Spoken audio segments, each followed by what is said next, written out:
Saudara, Badan Amil Zakat Nasional telah mengumpulkan bantuan bagi warga Gaza, Palestina. Saat ini bantuan yang terkumpul sebesar 101 miliar rupiah. Sementara yang sudah disalurkan sebesar 3 miliar rupiah. Ketua Badan Amil Zakat Nasional mengungkapkan bantuan bagi warga Gaza ini akan diberikan ke dalam 3 tahap.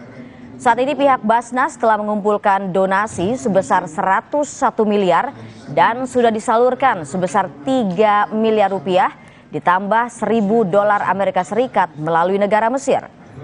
Penyaluran bantuan ini akan diberikan 3 tahap, yakni tahap pada masa darurat, pemulihan, dan pembangunan kembali kota Gaza.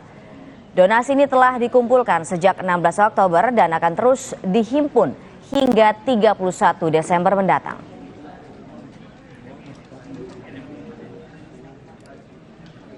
Ini adalah bentuk pertanggungjawaban kami kepada semua donatur dan pendukung itu.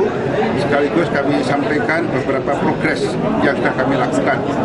Pertama, jumlah yang sudah kami peroleh. Tadi kami sampaikan 91 miliar. Kemudian yang kedua, kalau ditambah dengan dana solidaritas Islam, jumlahnya sudah masih ada 101 miliar. Jadi jumlah seluruhnya 101 miliar. Tapi tadi kami juga minta izin akan kita teruskan sampai dengan tanggal 31 Desember yang akan datang.